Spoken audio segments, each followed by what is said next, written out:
Over the last year, we built a fursuit together, and now it's finally done. Hi, I'm Waffles, and I want to talk about all the weird quirks and features of the fursuit we built together.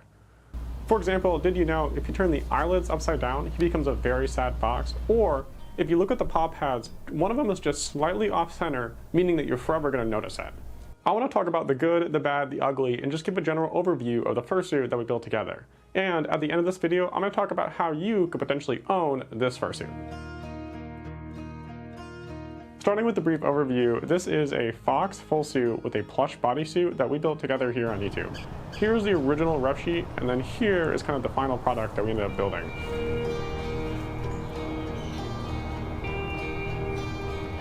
If you ask me, I think our fursuit turned out really good. Let's do a quick overview of kind of all the pieces, starting with the head, and then there's the feet paws, the tail, the hand paws, and this big thing here is the bodysuit. I want to start by talking about the head because it's my favorite part and then probably the most interesting when it comes to like kind of weird quirks and fursuit features.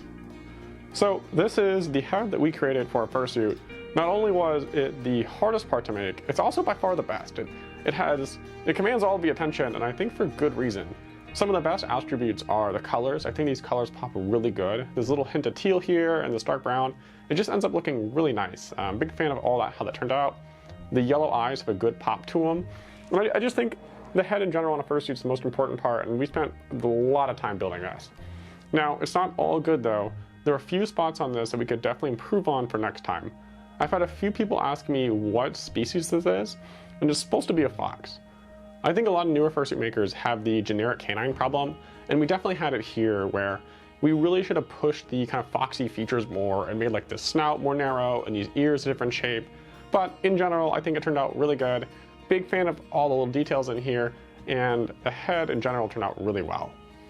Another fun thing to note is that this tongue here is actually removable. You can just take it right out, it's just Velcroed in, and that's for cleaning because this tongue does get kind of dirty just with your breath there the entire time. And then all these teeth here are 3D printed and then just glued in place. So if you ever need to fix those, it's a really easy fix. One of the fun extras that come with this head are magnetic eyelids. So these are the first magnetic eyelids I've ever made, and it kind of shows. They pop off just a little bit too easy, and the biggest problem is, if you notice, they block your vision a lot, making it pretty hard to see what they're in. But there is good news. All of the magnets are behind the plastic, so if you wanted to make your own magnetic eyebrows, it'd be really easy, and you still can kind of mess with them and change them up just to get different effects for photos and stuff. Though I wouldn't want to run a kind of con space with these because they're probably going to fall off. And then if we take it and flip it upside down, I'll show you what the inside looks like. The whole inside, if you can see it, is lined with Lycra, with the exception of the front, which if you can kind of see it there, is foam with felt padding. But as you can see, it's all lined, and I've sewn the Lycra in, so hopefully it should never go anywhere or kind of detach.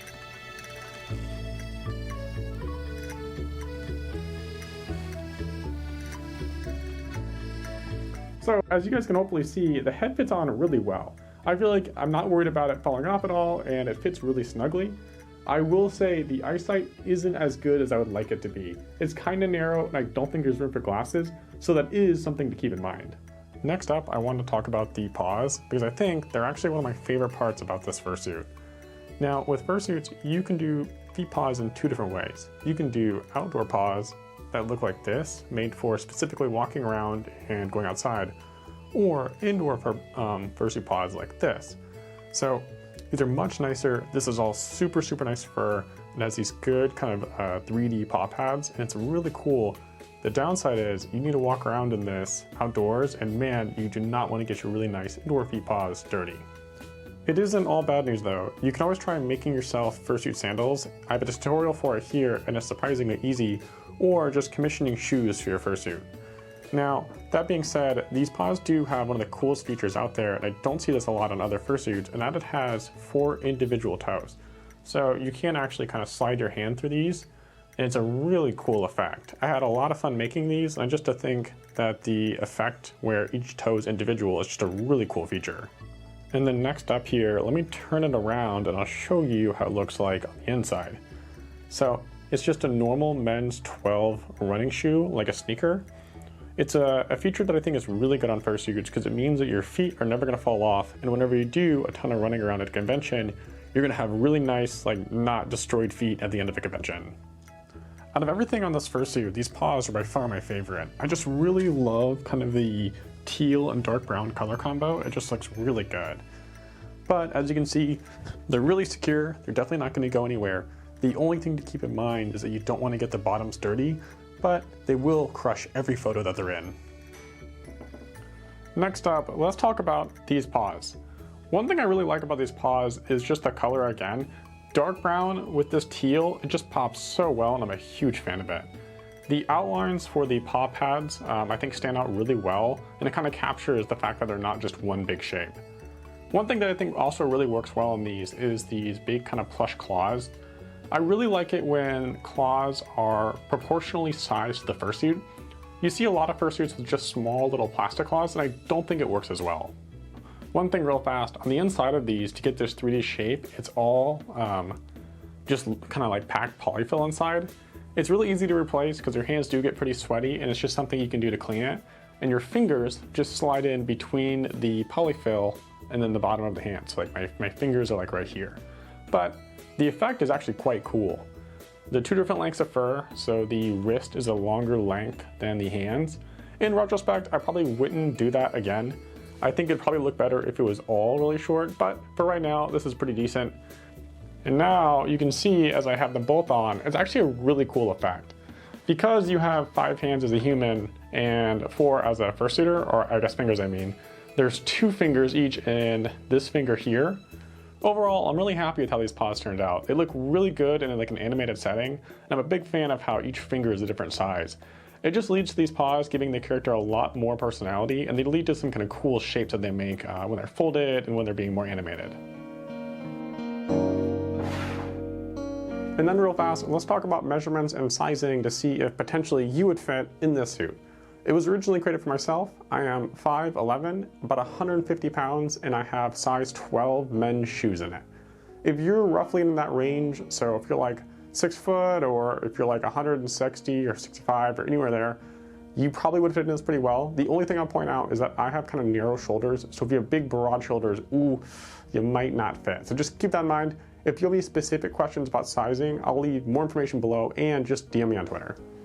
So next up, I want to talk about the bodysuit, and then just to really quickly orientate ourselves, this is the front of the fursuit, this down here is the back of the fursuit, and these here are the arms.